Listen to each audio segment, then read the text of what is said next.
Hey all, this is 012 Boku coming at you with another movie review, and we are moving right along with some of the stuff that we have going on, and I can say that hey, I do this stuff sort of on my own time. I find time to do my writing, I find time to do what I need to do, but hey, it's making me feel good, and I'm glad that we're getting a lot more in than I thought currently possible.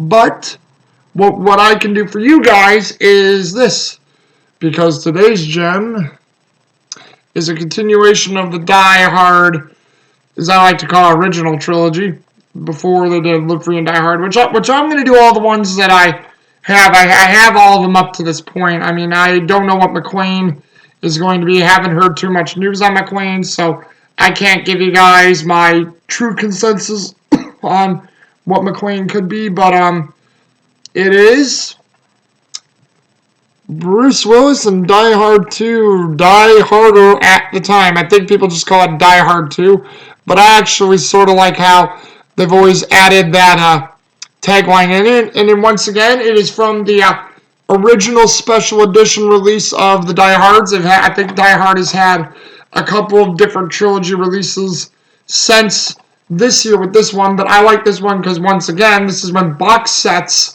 were really cool and sort of not like watered down box sets like we get today. I mean, because don't you guys miss that? The traditional box set where you really would get a nice, really built cardboard box and you'd have it and, you'd get the stuff out of it and it'd all be really cool and good and sort of not cheap or, just have the card sleeve as they have today. Because I like how they say that the card sleeves are box sets and it's like, no, guys, no, the box set comes in a fucking box. Sorry to say it like that, but I'm going to be very blunt about that part. But hey.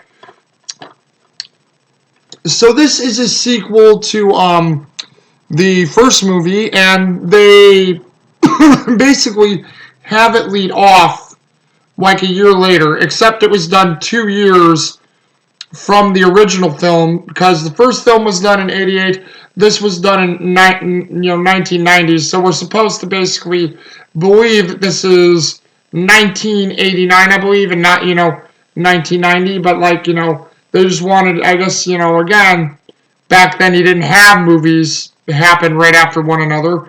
Not all the time. I mean, I think the only film company that was doing that at the time were the James Bond films, and I know a lot of other American productions didn't do that till way later in the late 90s to 21st century. Excuse me here, I need some really quick water.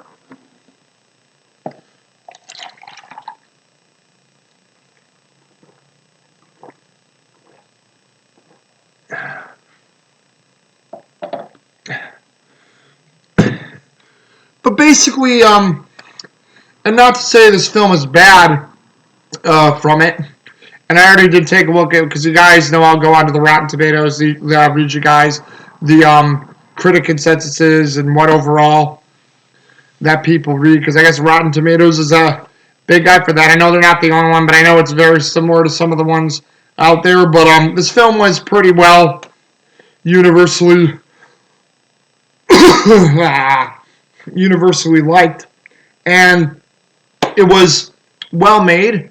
Rennie Harlin was the director for this one, and I don't know if they say why John McTiernan couldn't come back. They may have. Rennie Harlin does the audio commentary for this film, and I think Rennie Harlin says that John McTiernan may have had other things going on, or there was some sort of maybe contract agreement with these movies and them, but they got Rennie Harlin to direct the picture. Rennie Harlin was nervous because he agrees the same way John McTiernan thinks. How can you top the first film?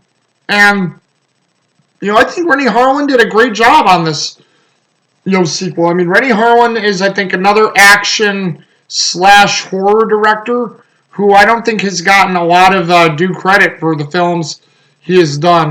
Cliffhanger, Die Hard. I mean, believe me, Cliffhanger is cheesy, but I still enjoy Cliffhanger. Die Hard 2, Die Harder, Deep Blue Sea. If you guys have ever seen 12 Rounds with John Cena, that's a great film.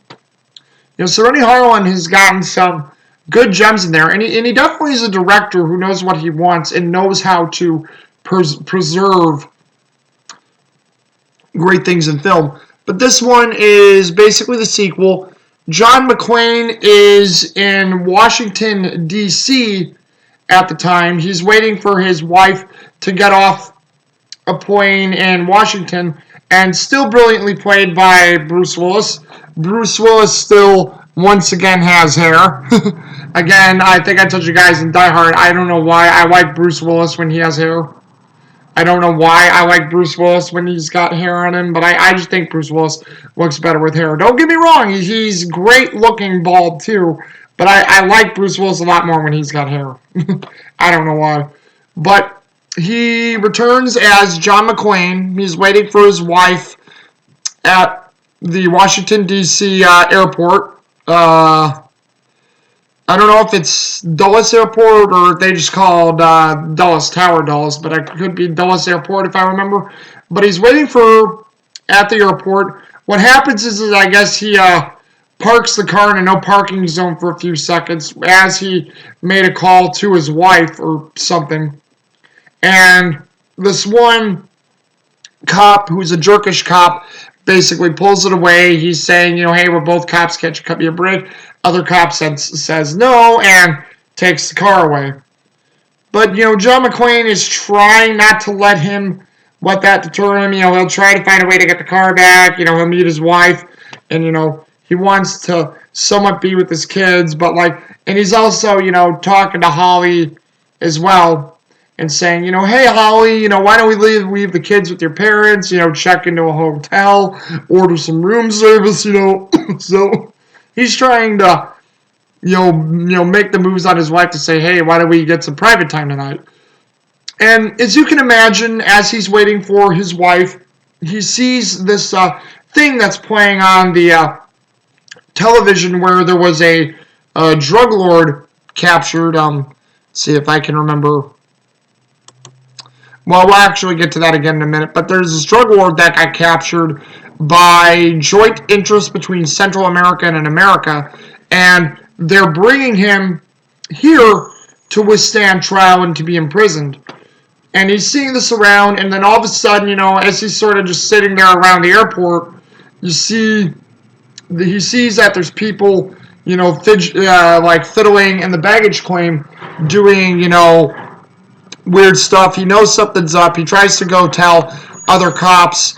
What happens is as he's telling the cops it's happening, he realizes one of the cops is the jerkish cop who took his vehicle. So he decides to go in, do it upon himself. He basically talks to the two guys who went to the baggage claim. There's a shootout between the two, and it goes downhill from there. He learns that there's terrorists trying to take control of the airport, basically hold people hostage while they, get this drug lord released. And I guess it's like rogue American troops, and everything just goes bad because, a lot of the planes that are trying to land in D.C. are becoming low on fuel, and, John Mcclane knows his wife's in danger. He's trying to save his wife, trying to save every other person, and he's getting upset. His usual charm shines through. He's doing wise quips to the villains, wise quips to the cops. One of the cops in this film, he's not in my main character list, but he is a main character in the film. Carmine Lorenzo, who's played brilliantly by Dennis Franz. Those two who basically, when Dennis Franz and Bruce Willis bounce off each other, I think it's fucking gold. It's just great how you have these two larger-than-life personalities just going at each other, and it's like, I hate you all, I hate you worse. Get your fucking ass out of here. Oh boy, you better not be telling me to get my fucking ass, because your ass is going to be roasted if this happens, what I'm thinking. And, it's great stuff. Great stuff. And there's a part where the terrorists, sadly, they do crash a plane I'll probably tell you guys this now on a side note. Rennie Harlan says this in the audio commentary. To get planes in this movie, what they had to do to basically I guess get the support of the TSA, the people who control the planes, is that they had to make up airlines in this movie. They had to make up fake airlines and fake planes in this movie because no actual plane company wanted to be a part of this movie, featuring terrorism and scare the crap out of people. So they had to create fake planes. And there's this one British plane. I think they said it was called Brit Air. It's sort of based off of British Airways, but they just shortened it to Brit Air, I think, if I remember. And one of the pilots is played by Star Trek and actor alum Cole Meany. They're running on fumes as well. They're a really low plane. The terrorists, took control, like I said, of the plane, of the airport's communications, their landing equipment. They can screw around with the pilots and everything. So they're telling this plane to land. And John Mcclane worked with another guy called Barnes, who was part of the technicians for the airport. And Barnes and Mcclane tried to get a secondary satellite up. That satellite exploded, and Mcclane notices this British plane coming in for a landing. And what happens is he takes I don't know if it was part of his jacket but he takes some claws or something, goes out there with 2 double claws in a blizzard, because the snow's coming down hard, it's snowing like a blizzard, and he's going like this back and forth, trying to get the British plane to see him so they don't land as fast as they do, because they're not at the right altitude, and the people in the tower and the tower controller. Oh yeah, I remember now. I just saw the name Trudeau, who's played by Fred Dalton Thompson. They know what's going on. They can see it. Mcclane knows it's not good. And what happens is the plane flies over Mcclane. Mcclane just, in sheer terror, screams up at the pilot, pull up, and the plane, crashes down on the ground. The landing gear breaks because they were coming in too fast. The plane's sparking on the runway. The fuel ignites.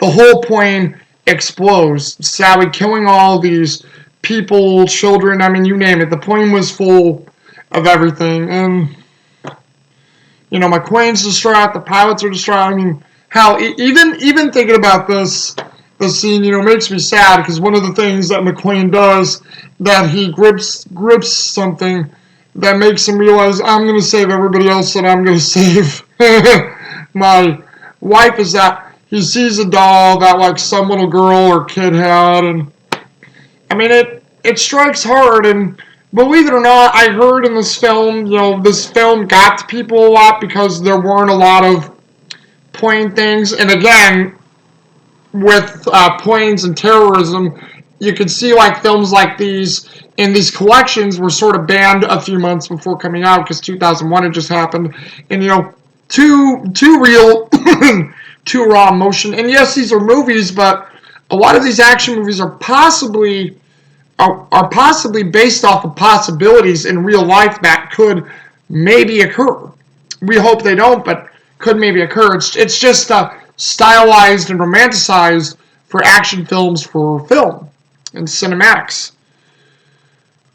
And then let's see, getting on with the cast here, I just felt like mentioning that, because that was a cool moment in the film with Bruce Willis. Bonnie Bedelia is back as Holly Mcclane, and she's on this plane and waiting for her husband. She just has she has these nice talks with this old lady next to her and a receipt. And what happens is, what her main driving force is, other than finding out that something's wrong with the airline and the plane and that they're in trouble by terrorists, is that Dick Thornberg is on the plane, and I guess he has a restraining order against her, and Bonnie Bedelia and William Atherton have a nice back and forth, and all these weird things, and she one-ups him with her wit, and it's great stuff. Bonnie Bedelia plays a great character. Once again, another loving person, when when it looks like their plane is possibly going to crash, the emotion she shows, the faith that she shows in the moment, the terror, the stuff like hoping that her husband can get them through what they need to. You know, it's really good stuff. And when they land, and the planes have their landing light near the end of the film because of what Mcclane does to the to the villains getting away on the plane, is that you just have all these like planes following the plane explosion that happened, and basically you have Bonnie Bedelia get off the plane as Holly, and she meets up with John Mcclane, and they're embracing, and just sort of like the first one, there was a let me see what his name is, because I know they have him in here. He was another main supporting character in the film. Let's see what his name was. Tom Bower. Tom Bower, who did Marvin, who was I guess you could say homeless janitor. I mean, he worked for the airport, but the guy basically didn't have a home, so he was squatting in the airport. But Marvin picks them up, takes them on their way, and they basically go ahead. And you see Dennis Franz as Carmine Lorenzo show up. Basically, he's in his car, and he says, "Hey, yo, Mcclane." And, both Holly and Mcclane look over to him, and he's like, "Did you get this ticket at my airport?" And John's like, "Yeah." And he's like, rips it up and just throws it up in the air. And he's like, haha, forget about it. It's Christmas. So that was another awesome move that Lorenzo did in the movie that I liked. But, they basically both ride off in the sunset. So Bonnie Bedelia is really good at playing the wife in these situations, having a strong heart, strong mind, strong will. Yes, it may not be all action-y as we sort of want our women to be, but I'm saying to people, women had strong roles in movies during this time. It may not have been exactly the way you wanted it, but there was a strength in being a wife, or a strength in being a good-natured character. It wasn't all just like, oh, I'm a woman or a guy, let me bend over and, take it up the ass or whatnot. I mean, I don't know. It's just like, I look at films today, and there's so much to prove with how, females can be strong, too. I mean, I recently saw I'll mention this on a side note, guys. Recently saw a video because, the Mass Effect Legendary Edition is coming out. I want to get that game. I mean, if I have to buy if it can't be played on the Xbox One, I will probably buy a PS4 to get it, because I have an Xbox One. I really don't want to buy the Xbox One X, or I'll get maybe like one of the new Xbox or the PS5. I'll probably end up getting a PS4 because I know that'll be a little bit cheaper. But there was a thing where, Jennifer Hale, I still want to meet her, and I still want to get her autograph and stuff, because, I mean, I appreciate the body of work she does, but Jennifer Hale is, crying over the female shepherd being featured more, and I'm sitting there, I'm like, oh, wow, she's making a huge thing about this. I mean, I know it's cool and all, but, guys, I get it, but the shepherd character is a soldier, so whether male or female, there is that strength. I mean, she's acting like the female shepherd never had gotten that before. The female shepherd, from what I know from a lot of fans, I mean, Mark Meir is favorited too, but a lot of us, myself included, really did like the female shepherd character, because we thought Jennifer Hale landed a great voice. They did both the male and female characters really well. They were both equal to each other in character reactions and everything, and we all just gravitated towards it because, hey, we have a great heroine and male heroine that are on equal levels, that represent each other. There's no weaknesses, no difference. The only differences that you have are within the relationship. But it's just let's put her at a very high pedestal, because, my pedestal is the male shepherd is just right underneath the female shepherd, just right underneath. They're basically neck and neck. I mean, I like the female shepherd a little bit more, but they're here, almost practically touching, or if you want, you can have them touching, where the male shepherd is just underneath, not completely covered and forgotten, but basically just right there. But the way she went about it is, okay, female shepherd is all the way up here, and here's the male shepherd. And she literally says, no disrespect to Mark Muir, but, I mean, hey, I'm so happy. I mean, I get it, but I'm tired of the over-glorifying of how women have to be, in my opinion, so much better than men. I mean, there are great women soldiers and male soldiers, and they can do a lot of the same things, but there are those differences, guys. I mean, we're never going to be able to get over that. And the thing is, just don't over-glorify it. I mean, I get it.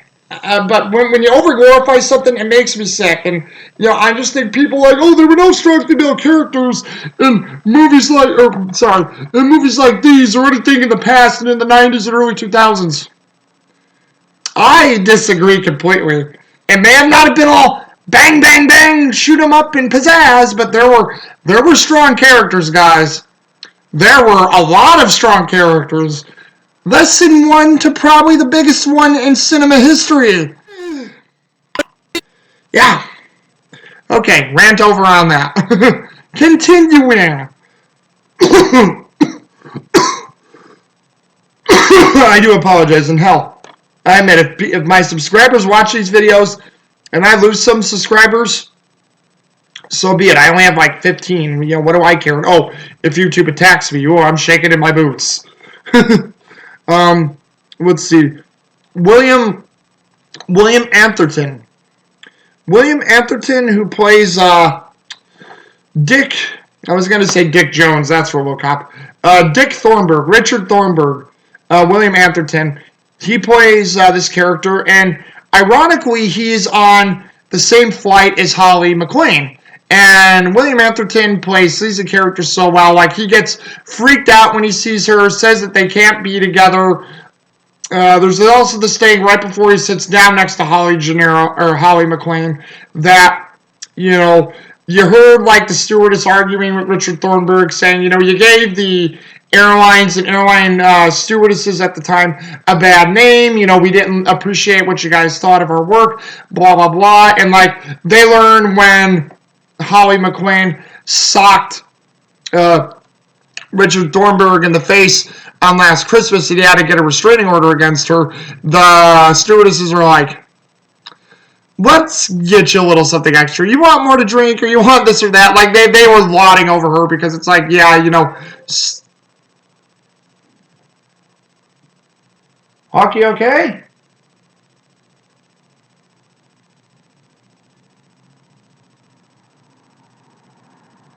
Hockey alright? I'll probably edit that out, guys. Sorry if you saw a weird pause. Thought I heard my dog or something. I wasn't too sure. But, you had all these white things that she was given just because she stood up to Richard Thornberg. And when stuff starts, going awry on the airline, Richard Thornberg is like trying to sort of muscle and weasel up to Holly Mcclane, like maybe see what he thinks going on, because he's starting to sniff out a story. He's thinking there's something big going on. He actually runs to the bathroom, to the airplane bathroom several times in this movie, and like he also goes to a part of his crew, because he's on the plane with his whole crew, and he's asking his crew, hey, do you have your ham radio or two-way radio? Could you maybe hack in to see if you could get the channels, see if there's anything going on. Richard Thornberg finds out that the airport and the airplanes have been hijacked by terrorists, and you can see in typical William Atherton, who once again plays these characters in Richard Thornberg fashion, he basically sees this as an opportunity for a Pulitzer Prize, and he tries to come off like basically causing panic within the airport, because he basically uses the phone on the planes, when there were still phones on the plane at that time, to call his news station. The airport freaks out, people on the airplanes are freaking out, and all these like bad things just start happening. There's massive panic at the airport. And while Holly Mcclane, when she finally figures this out, I guess the old lady that Holly Mcclane was sitting next to showed her a taser in an earlier scene, and Holly Mcclane takes his taser as they get to the bathroom because, Richard Thornberg is trying to, come up all heroic. He's like, if this is to be my final broadcast, I just want you to know I did this for the American people and all that, just lame stuff as he's laying it on thick. Holly Mcclane comes in, just tases him down, and, like he just falls down, and I think after she does that, because she heard Richard Thornberg say, "This is to be my final broadcast," she just like grins at him and says, "Amen to that, Dick." And he's just there like, as he was tased, because it took him completely by surprised. And I also like the part when Richard Thornberg is getting back into his seat, like the stewardess are trying to help him, and he's like, "I'm sorry, I didn't mean to have everyone panic. I'm sorry, I didn't mean to do it. Please, I don't want to really die." And then he's all like getting in crash position and whimpering. And there's a part where he slides out of the plane. He's just laying there in the snow, and he's asking the old lady that Holly Mcclane was sitting next to, "Dear, could you please help me up?" And she's like, "Asshole!" And then I think she just kicks him down or just leaves him lying there, and Richard Thornberg's just like, again, lying there in the snow, still feeling the effects of being tased. So, William Atherton just does a great job at being a sleaze. And I have to say, Richard Thornberg is probably one of my favorite roles that he was a part of. And I realized this for the first time. I never knew William Atherton got third billing in this movie. That's pretty damn cool that they did. Of course, putting all the original characters from the first film first. Thumbs up in my book, because that's really cool that they got all these original characters back.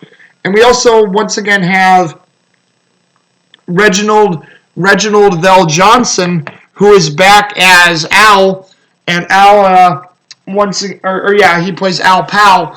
And what Al Powell does is he's part of the main character cast, but it's a short main character role. What happens is John Mcclane uses the airport phones to... Oh, a second. He uses the airport phones to call... back down to Los Angeles, where I guess John Mcclane was actually a cop in Los Angeles during this time for a year. So, I guess he took a job there in Los Angeles, and, Al Powell turned out to be his friend, and, obviously they would stay friends. Why am I saying it like that? They would stay friends, and,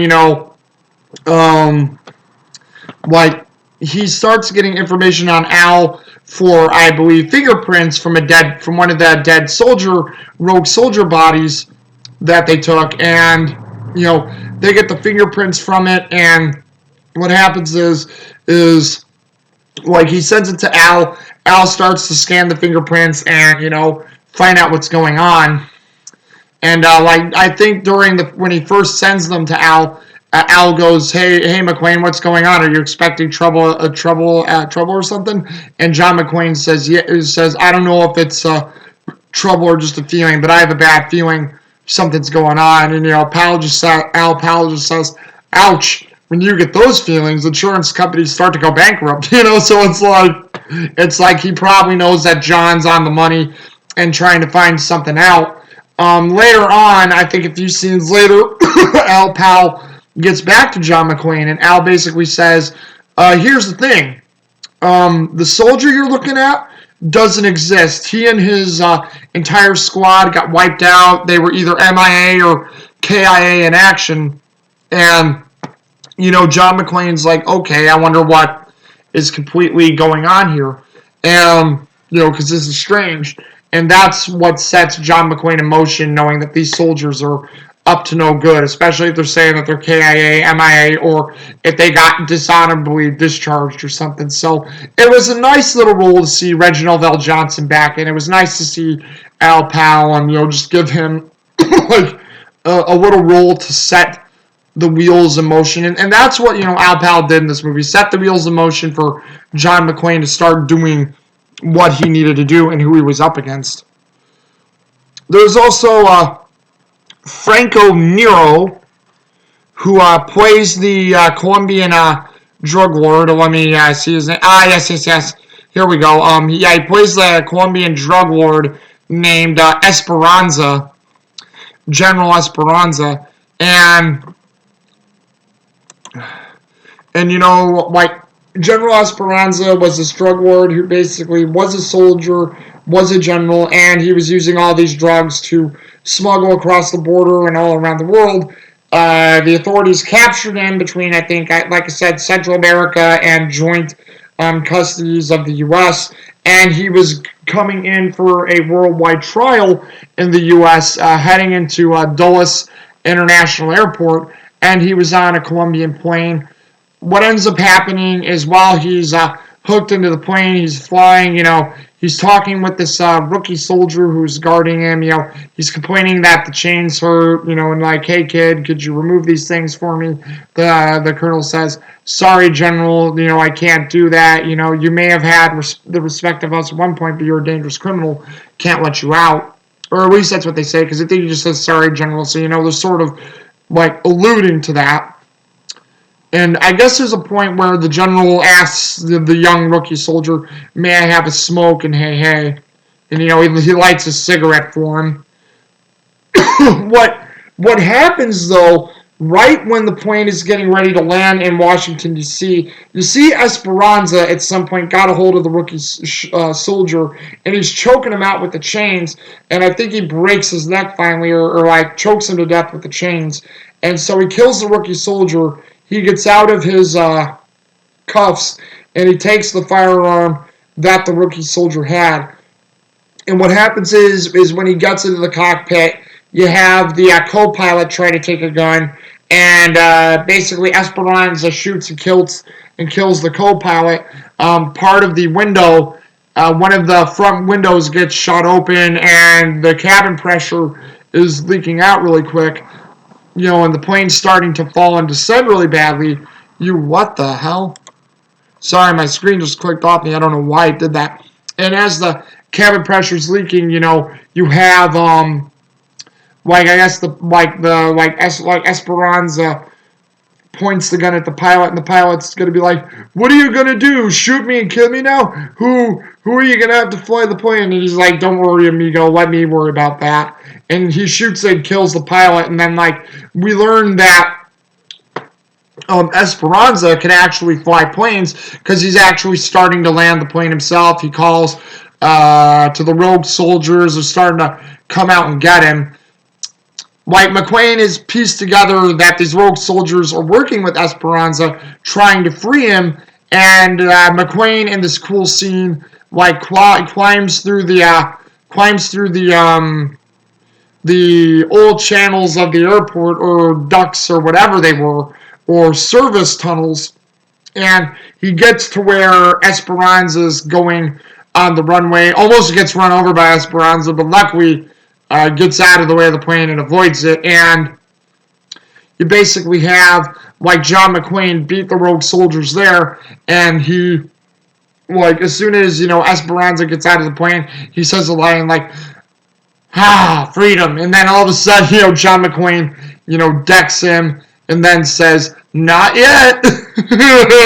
And John Mcclane was going to use Esperanza to bargain for his wife, and but the rogue soldiers show up. They sort of spoil the plan. John Mcclane has to get out of there, and they're shooting the one plane that Esperanza came up really bad, and they're starting to use the grenades. They use all the grenades. John Mcclane sees there's an ejector seat in the cockpit, and then you see where John Mcclane uses the ejector seat, and he launches out, and he's like,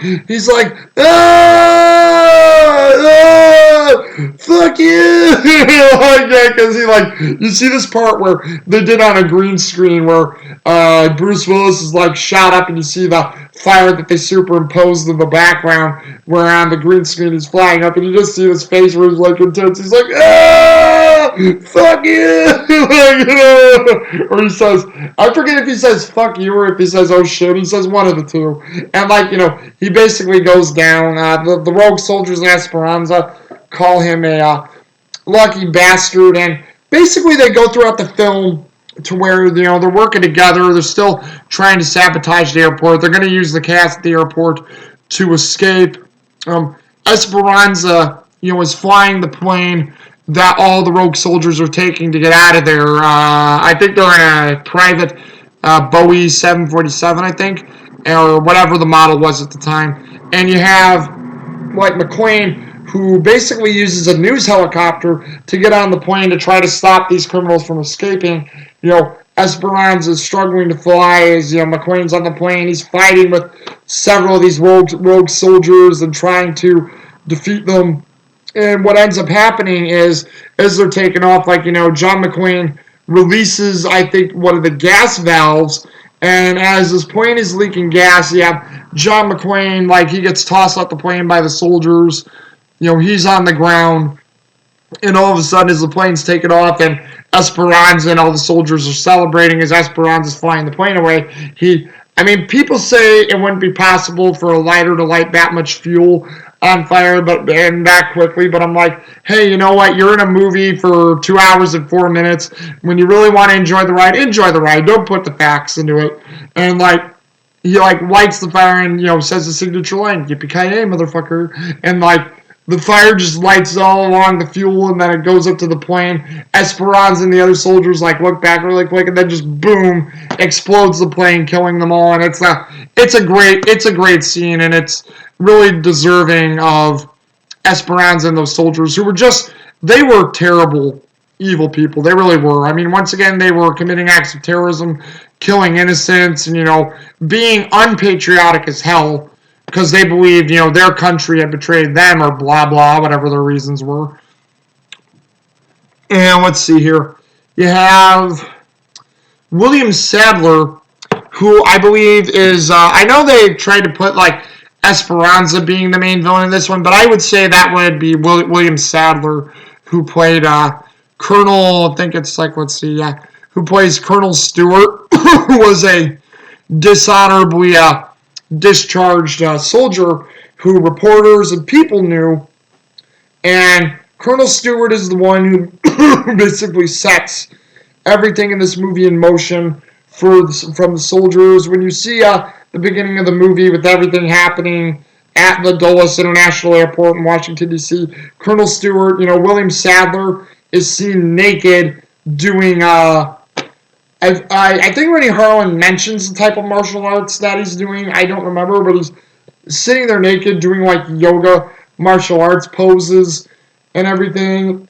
And it's just wow. And what happens is, after he's done doing that and getting dressed, we see him come out with a bunch of soldiers as they're getting ready to take control of the airport and stuff near the airport, because they basically take control of this old church from this old man who lived there, because it was right near one of the main control lines for the Dulles International Tower, and they take control of that church by basically killing the old man who was there. I felt bad for that old man in the beginning, because he says how they want to destroy the church. They don't want to restore it. He basically tells the two soldiers there in disguise, is I think a part of me's dying with this old church. And then you have the soldier in disguise basically say, you're right about that. Old man turns around, gets shot, I think 2 or 3 times. And it's sad to see that poor old guy. I feel so bad for him.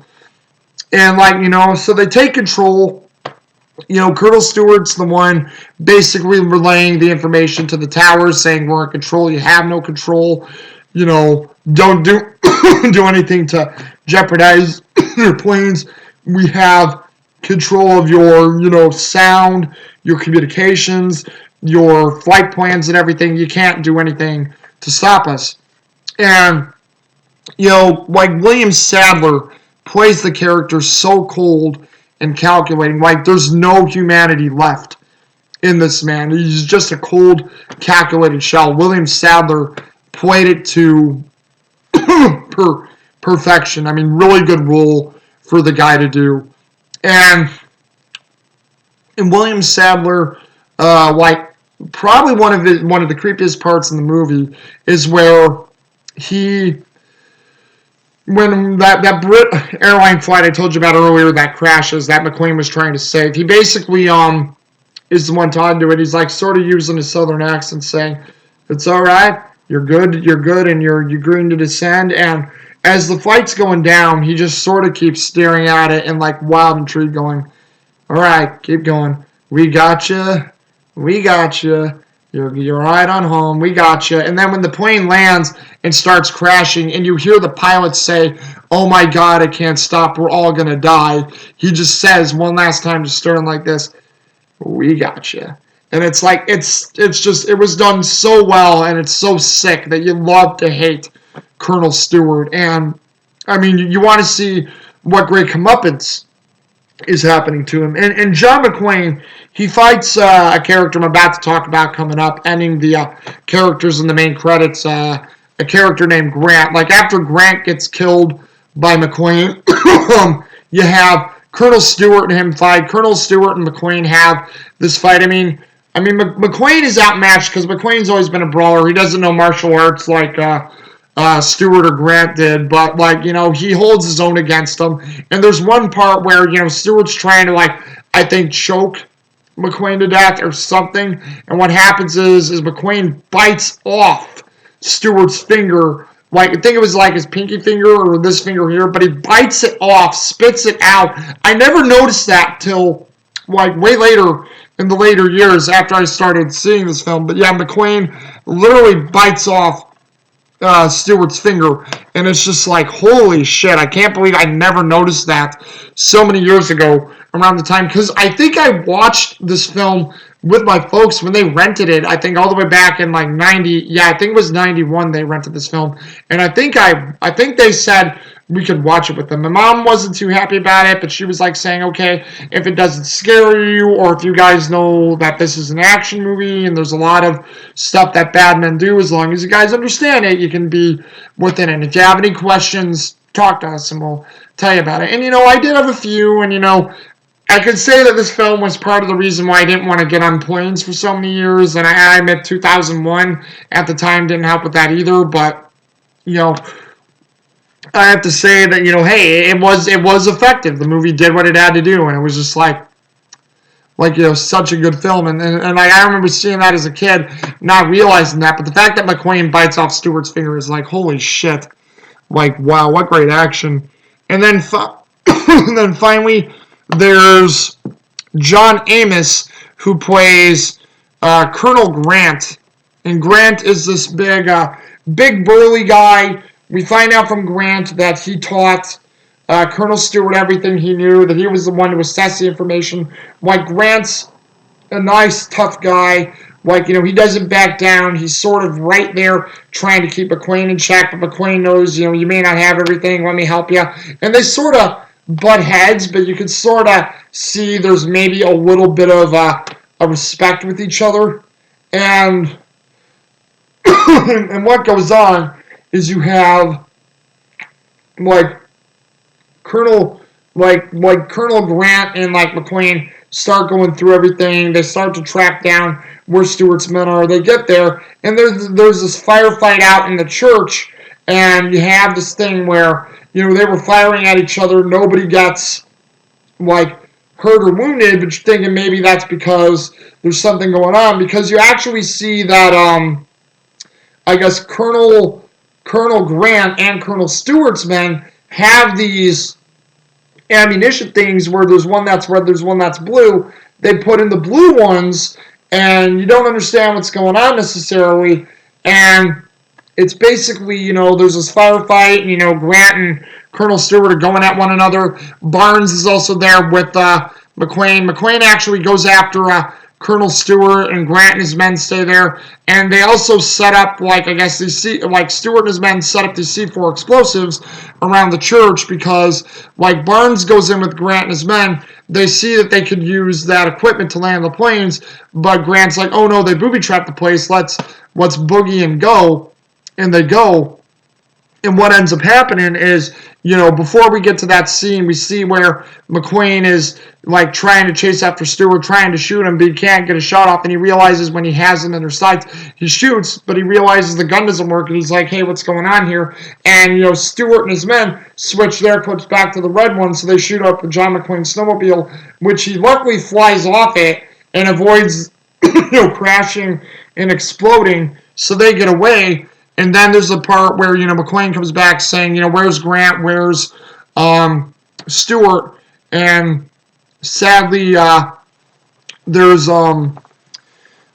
this one thing where, he gets back to the airport and basically shows, because Carmine, I forget what he's giving him crap for, but Carmine Lorenzo is giving Mcclane crap, and then Mcclane says, would you just listen to me, I have something to tell you, and then he just has enough. Mcclane shoves Lorenzo back, tries to shoot him, but no bullets come out, and he's just telling Lorenzo, we've been set up, these are blanks, this whole thing was a setup. And you learn too that Grant's men had a replacement radio operator who caught the flu, and it was a young rookie guy who took his place. And after they, were with Stuart and had that shootout, Grant and his men are talking about the good times, and the rookie radio operator goes, "Yeah, I wish I could have been with you guys." And Grant just has this look on his face, saying, "Yeah, I wish you could have been with us too.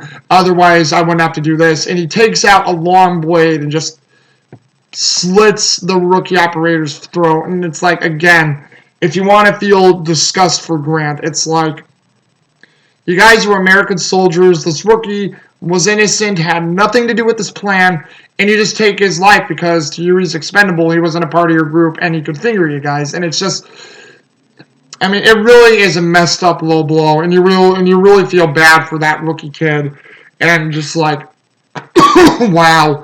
That was messed up. And while once again on the plane near the end of the film, Mcclane, when he gets on there from the news helicopter that he uses, Mcclane fights with Grant, and Grant and him have this big burly brawl fight. Grant seems to get an upper hand, but Mcclane is still fighting. And while Grant's fighting Mcclane, he goes, "Too bad, Mcclane, I kind of liked you," showing that, again, that there was that little bit of respect between the two butting heads. But, Grant's going to do what he has to do because he's already a criminal, so he doesn't think two shits about killing Mcclane.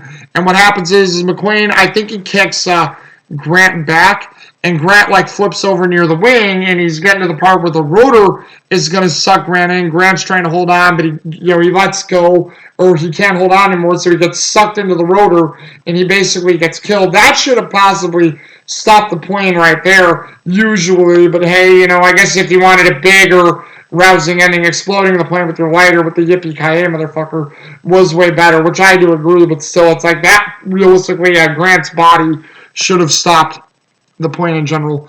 And, overall, great film, and, good stuff. And, great score by Michael Kamen again, Lawrence Gordon, Joel Silver, and Charles Gordon did this.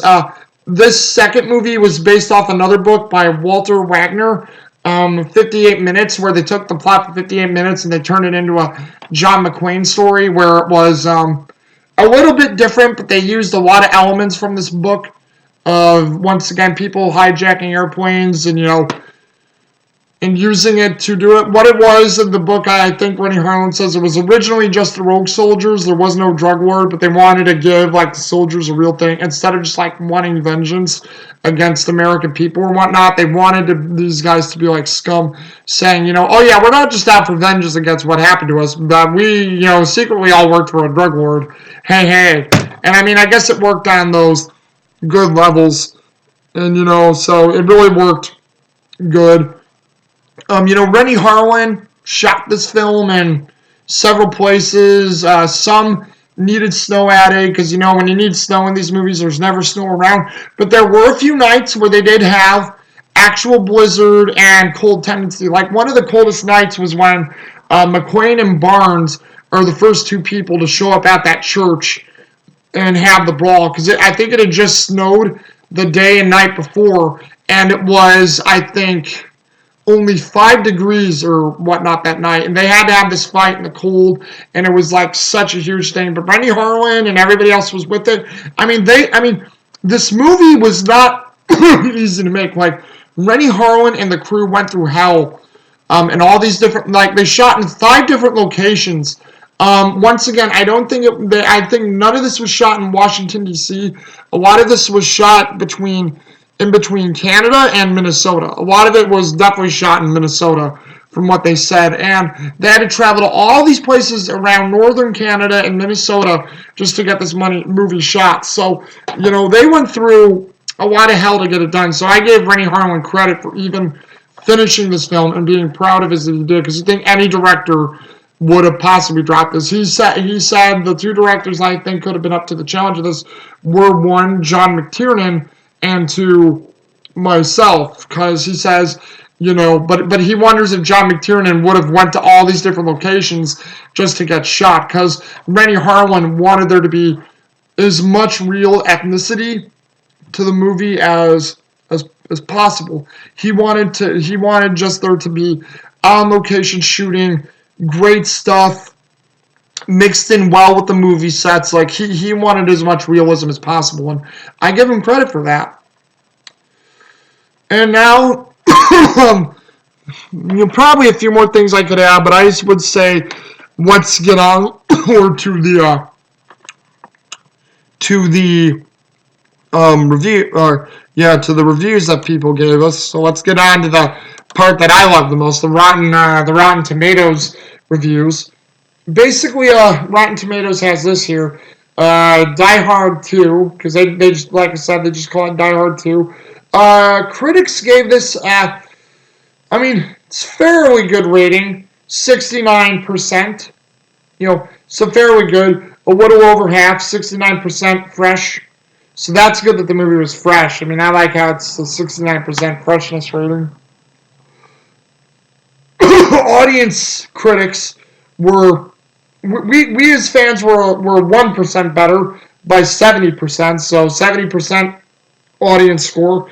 And I quote the critic consensus from Rotten Tomatoes, where I read it already, but I'm going to put it out here for you guys. It's still, I agree with it somewhat, but I also don't agree with it, because again, it's an action movie. Action movies are supposed to suspend your disbelief, because, once again, action films are meant to be wild rides and fun stuff. You don't want to think about all the things that could be wrong, but this is what the critic consensus says, and I quote, "It lacks the fresh thrills of its predecessor, but Die Hard 2 still works as an over-the-top and reasonably taut big-budget sequel with plenty of set pieces to paper over plot deficiencies." Once again, a nice politically correct way to say, you enjoyed the film, but we're not one for, the violence or, the plot details that aren't nailed down. And it's like, look, I can see the second film and even the first film and see where some of the plot doesn't make sense. But again, action films are supposed to be fun films. And you guys say it lacks the fresh thrills of its predecessor? I thought the second film was right on par. In my opinion. I would say if what this film suffers from is almost complete carbon copy of the first film. Very similar things, similar jokes, but you enjoy it because you like how some of it is a mirror image. Maybe there could have been a bit more freshness, but the mirror imaging didn't bother me all that much. And personally, if you sort of want to have lack of freshness, that at that time, I'd say that's 4 and 5, in my opinion. Because 4 and 5 is still but you can see where it's like, okay, I think we've run the well of Die Hard dry. But they're still good movies, but they're not as good as the original trilogy. And I think 2 still had a freshness to me that, so I agree with this somewhat, but not completely. It just seems like, again, a very politically correct way of saying that it was a decent film, but it lacks what we liked of the first one. Obviously you're going to have that. My favorite's Die Hard with a Vengeance in the entire trilogy, because in that one, I liked how Simon Gruber was portrayed, and for a little bit, which I will go over when I do the review next time, the villains get a bit of a victory in that one. It's like, in all the movies they come close, but the villains actually do win for a little bit, and you think that they possibly will get away with everything in the film, and that's what I find great. But also, oh, sorry, they didn't. Man, oh man. Yeah. You can tell I've been tired for a while, because when I start yawning during these reviews, which I'm sorry about, it's like, hey, hey.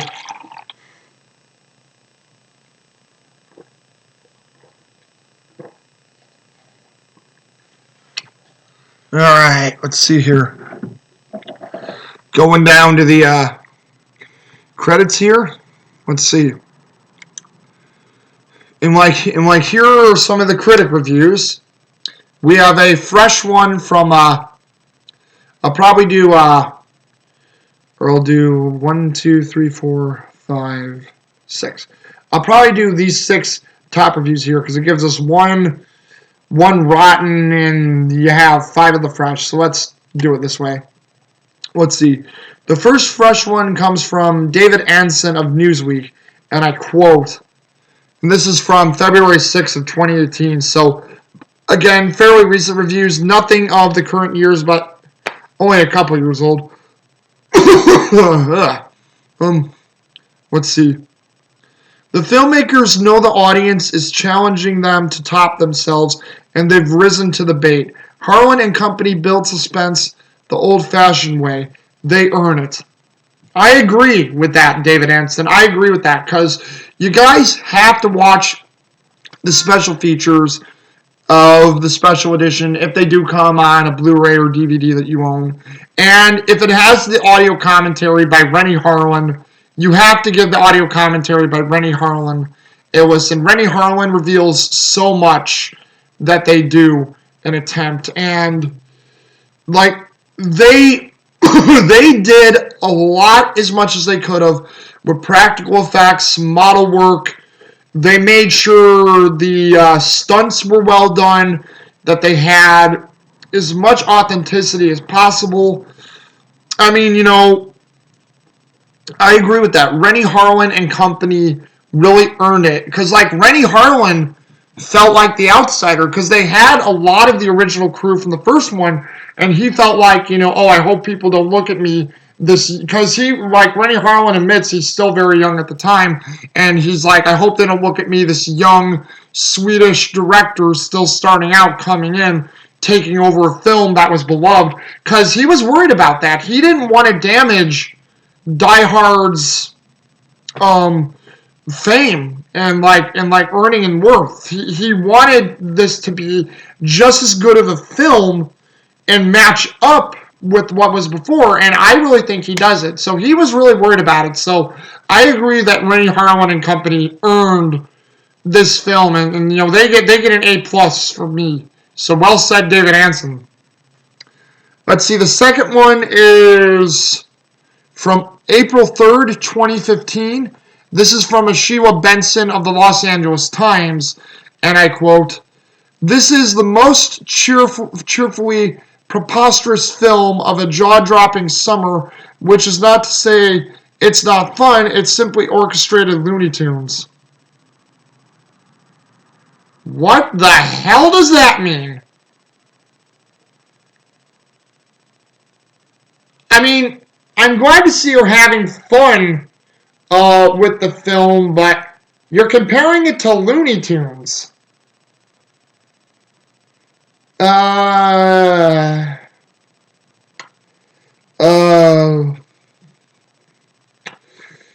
You want, I have to say, you want Looney Tunes for an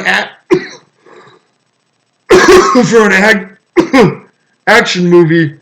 That's the Loaded Weapon movie, or hell, that could even be Commando too.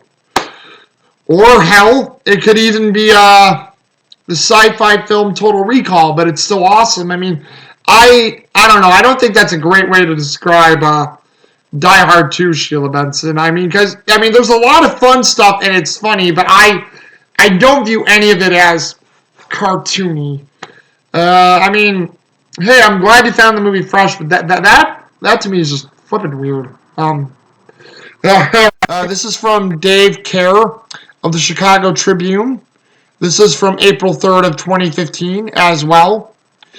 And even when the script wanders into cynical overkill, which, in my opinion, I didn't mind, just seeing that there, Harlan makes sure the violence has some impact, some moral consequences by sketching in characters for a few representative victims. That's what you took away from the film. I say Rennie Harlan gave it some heart, made you feel what was going on. John McTiernan did that, I think, in the first film, too. He made you really feel for John McClane and the people who were these poor, unsuspecting victims, and Rennie Harlan, I think, did that as well, but you look at the characters that he did for the few representative... Interesting, Dave Kerr, interesting. I don't know how to comment on that, really. Another strange one. Wow. People do not know action films. My God.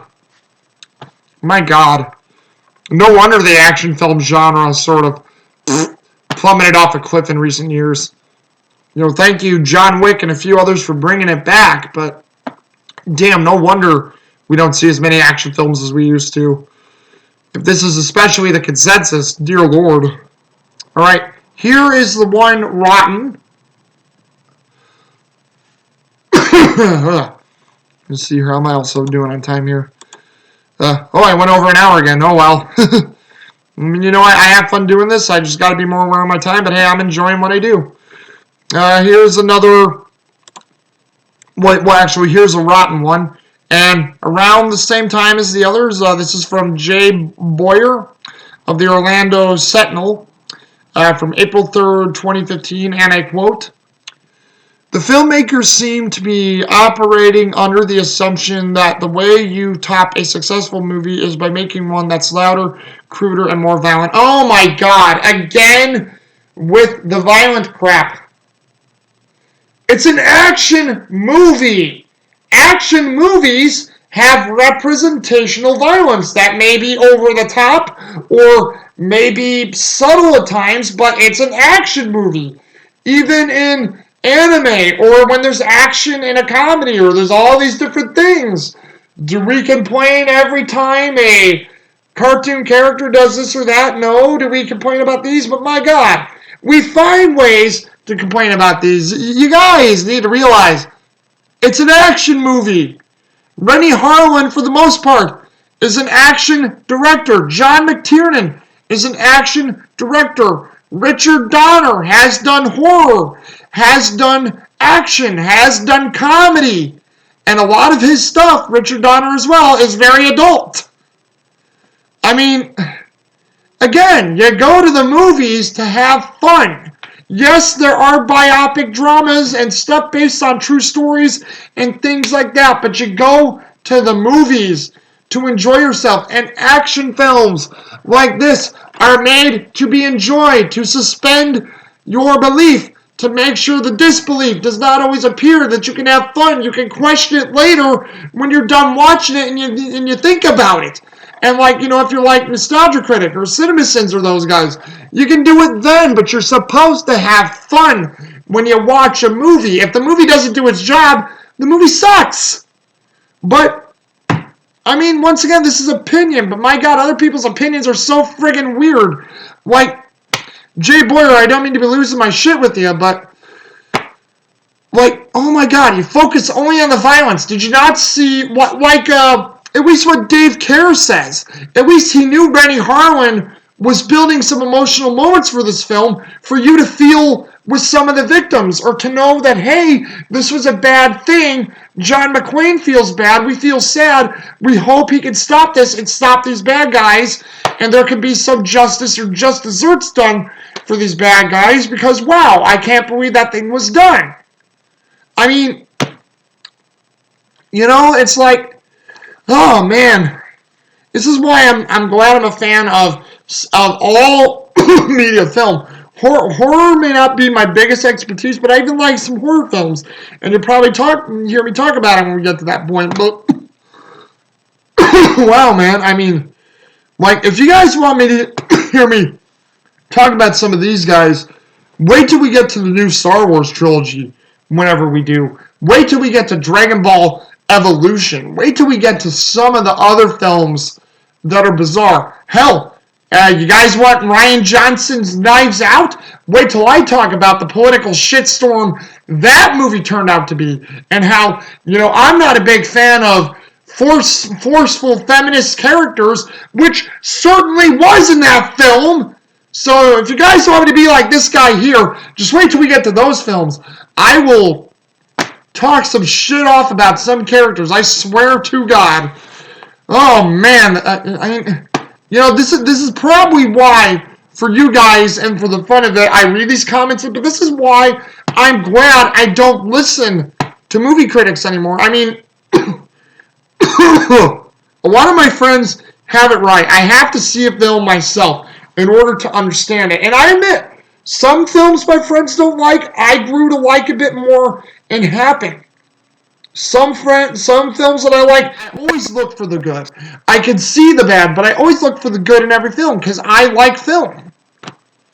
I mean, my God, it's an action film. Sorry, rant over there. My God, I hope I don't have another one with this last person. Last person here to go, okay. But done April 3rd, 2015 by Carrie Rickey of the Philadelphia Inquirer. And how many people? 1, 2, 3, 4, 5 people did theirs on the same day. Wow. Ooh. Actually, I'll also read you guys there was one from 2020 on September 11th, of all things. I wonder if that was done on purpose. But let's see here. This is my quote from Carrie Rickey. The screenplay is precariously supported by the chips on John Mcclane's shoulders. Fortunately, it is also designed to Willis's unique specs. I can agree to that. Short, sweet, and to the point, and yes, it fits everything that we know to come about Bruce Willis. He always is the sassy, comeback action guy, and we love him for that. Because a hero that won't take any shit from anyone, thumbs. So good on you, Carrie Rickey. All right, I'll read this newest one because I noticed how this was recently done last year around, like I said, September 11th. I think that was done on purpose. By Mike Massey of Gone with the Twins. What the hell is that? But other than that, no disrespect, Mike Massey. Some of these magazine names are weird. Gone with the Twins. Are you talking about where you're from? Twin Peaks? Or maybe even your children? Who knows? I mean, if you have twins, it's really cool. I actually like twin children, whether they're fraternal or maternal.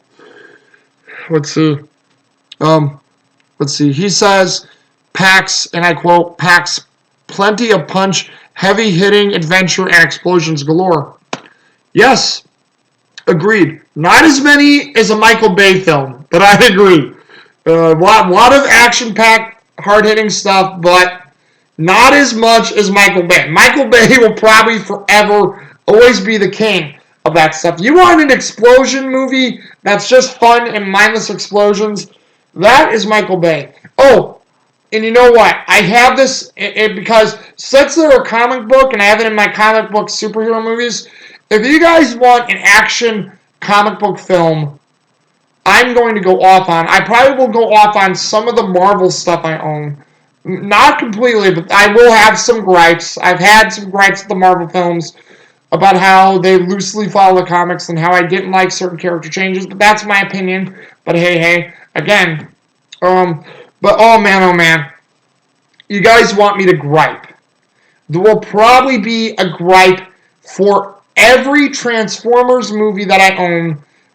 I've not seen Bumblebee. I've heard certain people tell me Bumblebee was really good. I've not seen it yet, and I don't own it yet. But I will say that most of those films I'm going to rip to shreds. Because there's great entertainment. There is great action. But that's all those films have. If you want a good story, sort of like with the Die Hard films, Lethal Weapon and all those, to support anything, oh, good luck. Because you're not going to find it on those films. So, Oh man, oh man. Oh man, I'm going over by an hour and 12 here. So let's finish this up because I've got other things I gotta do. I can't believe it's almost 4 o'clock. Holy crap. Um, let's see. But Die Hard 2, Die Harder, I give this film, what did I give it? I can't remember. I think I gave the first film a 9 out of 10 or 10 out of 10. I would give this one a a solid 8, borderlining on 9 out of 10. Not as good as the first film, but just follows right behind it. Great story again, great characters, great action. Um, Mcclane again, just great score. Rennie Harlan, great director for this movie. He had great imaginative places he wanted this film to go. I think he achieved all of them. This movie is worthy to be in the original trilogy, and it's great stuff. So, like I said, solid 8, bordering on 9 out of 10. Yeah, I mean, once again, what do you guys think? Just let me know down in the comments below what you think of this. Do you like Die Hard 2? Do you think it sucked? Once again, do you think I'm gushing over these films that you think nobody else would like? Because I know action films aren't everybody's cup of tea. But do you think, if you think like me and you like it, is it justified, or can you think of more that are better? But I mean, if you do, cool. I would love to hear about it because I am a fan of the action film genre. There are probably a lot of action films I've still not seen yet that I would like to. So, just leave down in a comment below and, let me know. And until then, this is 012 Boku coming at you with another movie review. And again, guys, I will see ya. Deuces. And as always, remember, fuck Joe Biden and fuck the establishment.